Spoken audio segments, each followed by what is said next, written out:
Bonsoir et bienvenue dans ce nouvel épisode d'Église du Monde sur KTO. Ce soir, nous prenons la direction de l'Italie, un pays façonné par des siècles de foi. Le catholicisme est profondément ancré dans l'identité italienne, dans son patrimoine aussi. Et pourtant, l'Italie n'échappe pas à la sécularisation. Les Italiens en pratiquent moins, la jeunesse s'éloigne de l'Église. Une Église catholique italienne, elle-même invitée à se réformer. Nous parlerons avec notre invité, le père Marco Gallo, originaire du diocèse de Saluzzo, de ce vaste processus synodal qui a débuté en 2021. Mais avant, quelques repères. Située au sud de l'Europe, l'Italie est une longue péninsule en forme de botte. Elle se heurte au nord à la barrière montagneuse des Alpes et s'avance au sud dans la Méditerranée. La capitale est Rome. Et c'est d'ailleurs la plus grande ville. 2,5 millions de personnes y vivent sur les près de 60 millions d'habitants que compte le pays. Du côté des religions, la majorité des Italiens sont chrétiens, environ 70% se disent catholiques, mais selon des statistiques publiées par la Conférence épiscopale italienne, seulement 15% se déclarent pratiquants. Ils étaient le double il y a 20 ans. Tout de suite, je retrouve mon invité.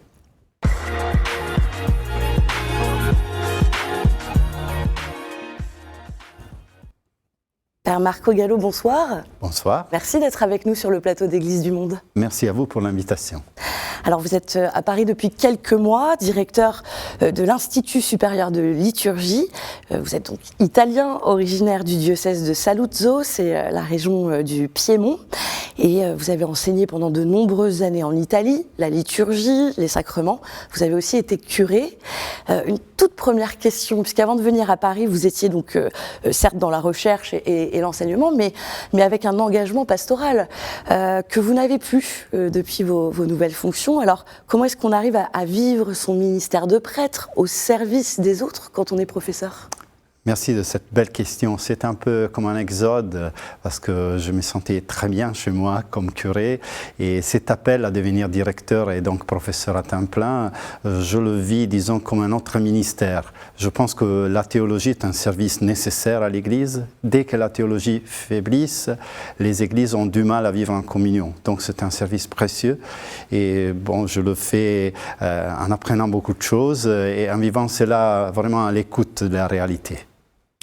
Je le disais en introduction, plus de 70% de la population en Italie, elle se déclare catholique, mais seulement 15% se dit être pratiquante. Alors, l'Italie, c'est encore un pays catholique ou c'est un pays culturellement catholique aujourd'hui ? Oui, la transformation est très rapide. Elle ressemble à la Pologne, à la Belgique à ce moment. Et la sécularisation avance, notamment parmi les jeunes. Donc, la population reste culturellement catholique et c'est très difficile de vivre en Italie sans passer par une paroisse. Vraiment, le Don Camillo que tout le monde connaît décrit encore en partie la réalité italienne, mais il y a des placements culturels qui sont très évidents. On disait particulièrement parmi les jeunes. Et comment ça s'explique ce déclin de la pratique? Il y a eu un déclencheur particulier ou est-ce que c'est une lente baisse? Oui, c'est une lente baisse qui a commencé depuis l'an 2000, même un peu avant, mais qu'après la Covid a pris vraiment de la rapidité à laquelle on n'était pas prêt. Mais cela s'explique avec difficulté, mais avec, disons, plus ou moins les mêmes dimensions culturelles de l'Occident. Donc, peut-être on ne peut pas dire que les jeunes sont sortis de l'Église, ils sont à la porte, ils restent sensibles. Là, le 15% des gens en Italie participent à la messe chaque dimanche, mais les 35% des gens participent à une activité de l'Église chaque semaine. Donc, pas à la liturgie, mais à quelque chose d'autre. Donc, il y a quand même un engagement qui perdure. Voilà, c'est du bénévolat ou bien des moments de réflexion commune et ça montre qu'il y a encore une certaine vitalité. Mais en reprenant une parole assez forte de Robert Nesch, on peut dire que ces jeunes ne sont pas éloignés de l'Église, ils sont apathéiques, ça veut dire ils sont vers la foi, disons, une certaine indifférence. Et c'est là, met la pastorale et l'action de l'Église dans une certaine difficulté. En novembre dernier, l'évêque de Rome, Léon XIV, s'est rendu à Assise, où étaient réunis les évêques italiens pour leur 81e Assemblée générale. Avant d'en parler, je vous propose de regarder un extrait du discours du pape Léon XIV. C'était donc le 20 novembre dernier, lors de sa rencontre avec les évêques italiens, Léon XIV, qui souhaite l'engagement de tous dans le défi d'une communion effective.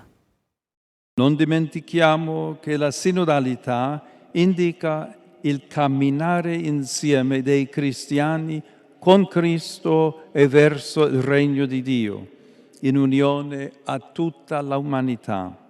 Ciò che conta è che in questo stile sinodale impariamo a lavorare insieme e che nelle chiese particolari ci impegniamo tutti a edificare comunità cristiane aperte, ospitali e accoglienti, nelle quali le relazioni si traducono in mutua corresponsabilità a favore dell'annuncio del Vangelo. Le pape qui demande aux évêques d'adopter un esprit véritablement synodal, d'être le visage d'une église collégiale où les décisions elles sont partagées. Père Marco Gallo, qu'est-ce que ce message il dit du visage de l'église catholique en Italie ? Oui, nous avons été engagés, l'idée était du pape François en 2021 dans un grand procès synodal qui a commencé et a duré 4 ans. Et ce procès a été très long et il est arrivé à intéresser beaucoup de monde, 50 000 groupes, donc un demi-million de personnes qui ont pris part à ce procès synodal avec 3 grandes assemblées. Et le premier chantier du synode a été vraiment revoir les pratiques, surtout dans les faiblesses de style par rapport à la mission et au le style synodal. Et cela parle de la place des femmes dans nos communautés, de l'engagement des laïcs, de ceux qui ont la responsabilité.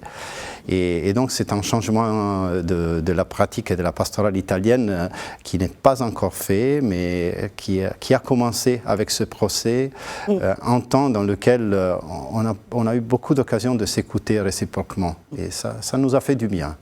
On va avoir l'occasion d'y revenir, mais je voulais aborder un autre sujet. Le dernier rapport de la Commission pontificale pour la protection des mineurs, qui a été publié en octobre 2025, reproche à l'Italie une résistance culturelle considérable à la lutte contre les abus. Et quand il s'est adressé aux évêques à Assise, le pape a invité l'Église italienne, donc critiquée pour son action insuffisante contre la pédocriminalité, à développer une culture de prévention vis-à-vis des violences sexuelles sur mineurs. L'Église catholique, est-ce qu'elle a pris la mesure de la réalité des violences en son sein ? Je trouve que c'est un chantier à ouvrir urgemment et qui s'annonce, comme dans tous les contextes, très compliqué et difficile, mais nécessaire et finalement aussi libérant. On sait bien que la vérité fait du mal, mais on doit sentir là, comme on a vu en France, même des occasions pour découvrir ce que les victimes ont vécu tout d'abord, et donc écouter leur voix, leurs témoignages, et même la réalité de l'Église elle-même, parce que l'Église elle-même a tout l'intérêt à accepter la vérité et à prendre des choses qui ne sont pas évidentes. Vraiment, les voix des victimes sont un lieu liturgique, un lieu théologique, où on peut vraiment redécouvrir la place de la parole de Dieu, qu'est-ce que la nature même fragile et des fois plus que ça de l'Église en elle-même. Je trouve qu'il y a un déni, un blocage que le pape a fait bien à dénoncer encore pour encourager. Nous n'avons pas fait ce que la SIAZ a fait en France. Et c'est là, on peut comprendre la peur, mais vraiment la direction est tracée et indiquée et il faut la suivre. L'Église catholique, on en parlait donc, qui était en train de terminer son synode avec un document final qui doit être présenté en juin prochain. Vous l'avez un petit peu dit précédemment, mais alors est-ce que vous pouvez nous parler de ce processus synodal ? Oui, un procès donc disons, un temps très long avec vraiment beaucoup d'occasions d'écouter les voix des personnes qui sont engagées dans la pastorale, mais aussi de voix un peu à l'écart et un peu mineures. Et ça nous a fait, comme je disais, du bien parce que c'est là qu'on découvre normalement des choses qu'on ignore dans le travail ordinaire de l'Église. Maintenant, le procès est arrivé à un document qui a été approuvé et ces documents, on pointe, disons, 3 dimensions à travailler dans les églises locales. Quelles sont ces dimensions? Oui, alors là, il y a une première dimension qui est la révision des pratiques en vue d'une attention plus missionnaire et synodale. Et donc nos structures, vous savez, l'Église italienne possède beaucoup de structures, donc paroisses, églises, mais aussi patronage, école et plus que ça, théâtre. Et donc, en vue d'une certaine réduction du nombre de croyants, on se pose la question, est-ce qu'on est prêt à cette nouvelle saison de l'Église italienne? La deuxième dimension est celle de la formation, et donc les diocèses sont invités à revoir les chemins d'initiation chrétienne et le lieu de formation. Et là, on a une possibilité très belle en Italie parce que nous avons un réseau d'écoles de théologie très développé sur le territoire, qui sont des lieux. Il y a aujourd'hui 15 000 étudiants en théologie en Italie. Donc il y a plus de 42 lieux de formation en théologie en Italie, c'est ça? Ils étaient 70, maintenant 42, parce qu'on les a un peu réorganisés, mais ils sont vivants et intéressants. Et le troisième est l'attention à la dimension de la paix et de la justice sociale, parce qu'il ne faut pas ignorer que le synode a dû apprendre au changement terrible de notre histoire, de notre histoire d'aujourd'hui, et la paix est une éducation à laquelle il faut être attentif, surtout parce que normalement les conséquences des guerres sont portées par les plus pauvres. Et voilà, donc les églises, les diocèses italiens se préparent à cette période.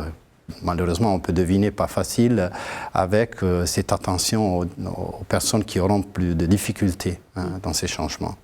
Est-ce que l'Église en Italie, elle a vraiment entamé ce virage d'une co-responsabilité dont on a un peu parlé entre les prêtres et les laïcs, puisque, et c'est peut-être un peu naïf de ma part, mais on a un peu l'image d'une Église italienne encore très cléricale. Oui. Alors l'Église italienne est populaire, donc il y a des lieux qui sont très vivants, qui ne sont pas les mêmes, par exemple, même si on est à côté, en France. Mais c'est vrai qu'on a encore beaucoup de prêtres. Grâce à Dieu, on est encore 32 000 prêtres en Italie. Vous pensez, en France, c'est un tiers en moins. Et donc, un peu la tentation de rester cléricaux. Mais la co-responsabilité ne vient pas par la baisse du nombre de prêtres, mais c'est réellement correspond à la nature de l'Église. Alors, c'est un procès qui est en cours. Oui, il y a des diocèses qui ont avancé avec courage et liberté, je dirais, d'autres avec un peu plus de difficultés. Mais c'est une dimension sur laquelle on a beaucoup travaillé. Je pense que dans tous les diocèses, ceux qui ont la responsabilité des gestions, par exemple, de biens des diocèses, sont normalement des personnes qui sont formées pour le faire, et non plus des prêtres. Nous n'avons pas cette formation, évidemment, mais aussi dans les paroisses, ceux qui prennent la responsabilité de certains domaines pastoraux, c'est normalement des laïcs maintenant. On va s'intéresser à la jeunesse italienne. Oui. Selon des statistiques de la conférence épiscopale italienne, chez les 18-34 ans, seulement 11% disent assister régulièrement à la messe.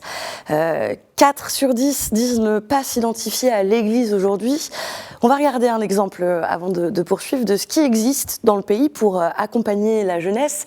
À Milan, il y a 2 ans notamment, l'oratorio San Giovanni Bosco célébrait ses 10 ans en présence de l'archevêque Monseigneur Delpini. Et c'était l'occasion pour les jeunes et les bénévoles de se réunir autour de jeux, de moments de partage et de prières, comme l'explique le responsable du centre paroissial. Ogni anno ci sono sempre più proposte, sono tanti ragazzi che si mettono in gioco al servizio appunto per i più piccoli, ci sono tanti genitori che fanno i volontari per rendere possibile tutto questo. Solo quest'anno abbiamo qua oltre che 320 bambini, 60 animatori, numeri che cresceranno perché facciamo ben 8 settimane di oratorio estivo, quindi è una scommessa anche per noi ed è bello vedere l'entusiasmo dei bambini che ci credono in quello che facciamo. Ce ne sono diversi, sono sempre accolti con molta tranquillità, fraternità, non ci sono mai stati problemi. Spesso sono loro che si fermano anche al momento della preghiera con noi, proprio perché vogliono conoscere la nostra realtà. Fortunatamente anche l'integrazione qua da noi è bella, è positiva, non c'è per niente un senso di differenza né a livello spirituale né di culturale. Alors déjà, est-ce que vous pouvez nous expliquer ce que sont gli oratori? Oui. C'est un mot très difficile à traduire en français parce que oratoire, ça indique le fait qu'il y a une chapelle normalement, mais c'est des patronages, il y en a 8000 sur le territoire italien qui sont ouverts tous les jours et c'est des lieux où les personnes, notamment les jeunes et les enfants, peuvent venir pour faire leurs devoirs, étudier, pratiquer du sport, faire du théâtre, jouer de la musique. C'est des lieux où on n'est pas censé être catholique pour être accueilli. Et il y a des éducateurs qui sont là, normalement payés par la communauté catholique. Et évidemment, il y a aussi la possibilité de la catéchèse et de l'annonce chrétien. Mais c'est une spécificité italienne qui vient de San Filippo Neri, donc ça fait déjà quelques siècles, et Don Giovanni Bosco surtout.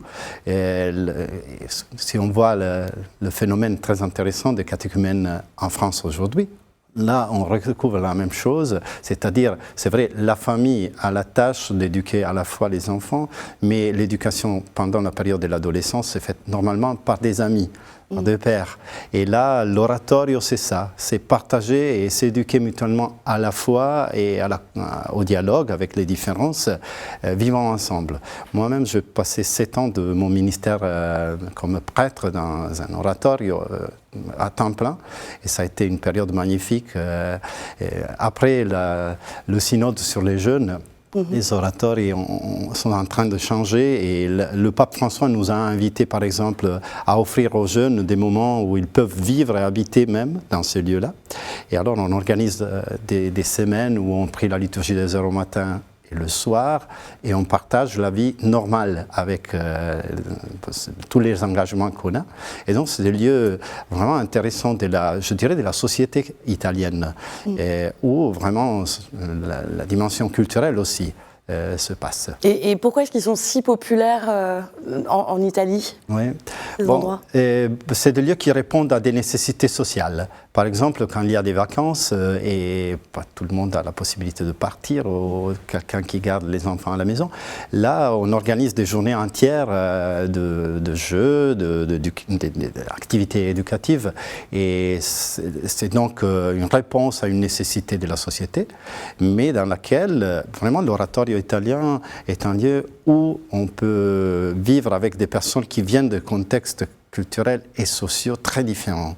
Et c'est là, je trouve que la population reconnaît qu'il y a une richesse et c'est un lieu de bénévolat aussi, où les adultes et les jeunes donnent normalement gratuitement leur temps et leurs compétences avec des relations très intenses. Et plus largement, qu'est-ce qui est mis en place par les paroisses pour accompagner la jeunesse au-delà de ces espaces-là? Là, l'espace des mouvements, des nouveaux mouvements est important, mais je dirais que surtout la paroisse, le lieu plus important de l'Église italienne. La paroisse, surtout dans des contextes de campagne, ruraux, est vraiment encore un centre important de la vie italienne. Et avec quelques projets assez originaux, par exemple, vous connaissez peut-être le projet Policoro. Oui, c'est pour accompagner la jeunesse dans le monde du travail. Oui. Policoro est une belle ville dans la Basilicate, au sud de l'Italie, où les évêques italiens en 1995 ont reçu du pape Jean-Paul II l'appel à faire quelque chose pour une jeunesse du sud de l'Italie qui était et reste une condition de travail assez difficile. Alors les paroisses ont essayé les paroisses du Nord invitent les jeunes du Sud pour donc découvrir s'il y a des possibilités de travail. Et il y a celui qu'on appelle l'animateur de communauté, qui est un ministère typiquement italien.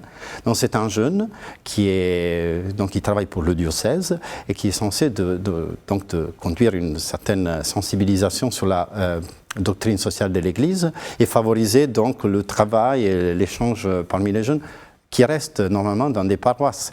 Donc c'est un échange sud-nord de l'Italie qui est très riche, qui est présent dans la moitié des diocèses italiens. Alors on ne peut pas terminer cette émission, Père Marco Gallo, sans évoquer le succès extraordinaire de la dévotion populaire dans la vie quotidienne en Italie, des processions, des pèlerinages. Alors qu'est-ce que ça représente aujourd'hui dans la vie des croyants ? Oui, merci. Je trouve que c'est l'une des grandes différences avec le beau pays de la France.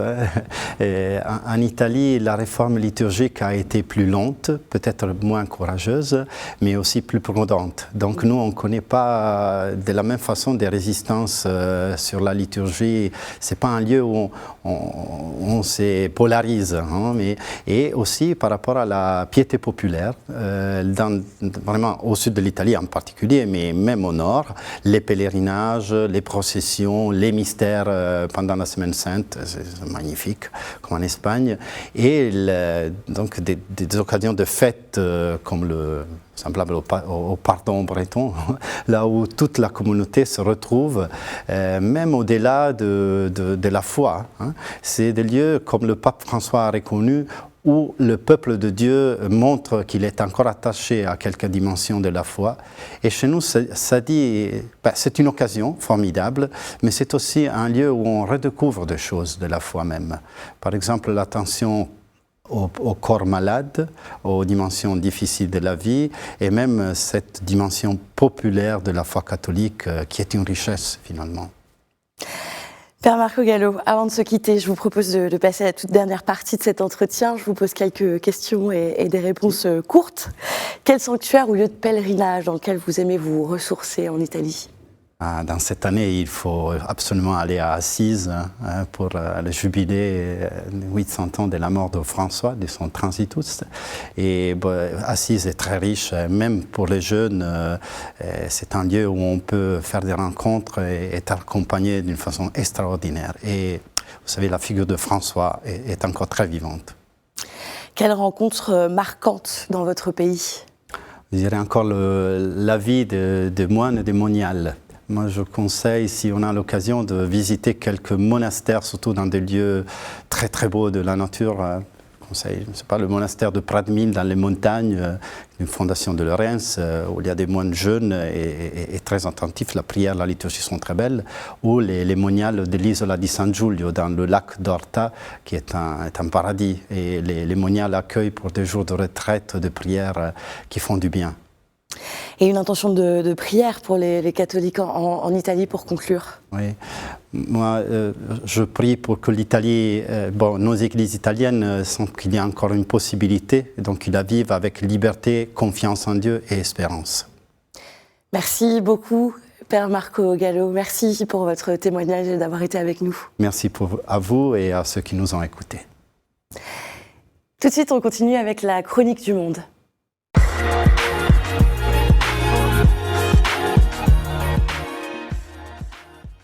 Et nous retrouvons cette semaine le Père Michel Aboud depuis Beyrouth, au Liban. Le Moyen-Orient, la question du pourquoi. Au Moyen-Orient, nous ne regardons pas seulement des conflits, nous portons des blessures. Chaque jour, une question monte vers le ciel, une question ancienne comme l'humanité. Pourquoi la guerre ne s'arrête-t-elle pas ? Pourquoi des enfants apprennent le bruit des bombes avant celui des rires ? Pourquoi des mères pleurent leurs fils ? Pourquoi la paix semble toujours promise, mais jamais accomplie? Et parfois même les croyants osent demander « Pourquoi, Seigneur ?» Mais poser la question « Pourquoi » n'est pas un manque de foi, c'est une prière. Sur la croix, Jésus lui-même a crié « Mon Dieu, pourquoi m'as-tu abandonné ?» La foi ne supprime pas la souffrance, elle lui donne un sens. Dieu ne veut pas la guerre. La guerre naît lorsque le cœur de l'homme oublie qu'il est frère. Chaque enfant blessé devient alors un appel, non pas à accuser Dieu, mais à réveiller notre humanité. Le Moyen-Orient n'est pas seulement une terre de conflit, c'est la terre des prophètes, la terre où la lumière est née dans la nuit. Et l'histoire chrétienne nous rappelle une vérité profonde. Après le vendredi saint vient toujours la résurrection. Peut-être que la vraie question n'est pas pourquoi Dieu permet-il la souffrance, mais plutôt pourquoi ne devons-nous pas nous-mêmes des artisans de paix. Car la paix commence quand un cœur choisit le pardon plutôt que la haine, la rencontre plutôt que la peur, l'espérance plutôt que le désespoir. Et alors, même au cœur du Moyen-Orient, une aurore peut encore se lever. Et c'est la fin de cette édition. Merci d'avoir été avec nous. Cette émission, elle est à revoir sur ktotv.com, à réécouter sur les plateformes de podcast et sur l'application KTO Radio. Je vous souhaite une très belle semaine. Prenez soin de vous et à jeudi prochain.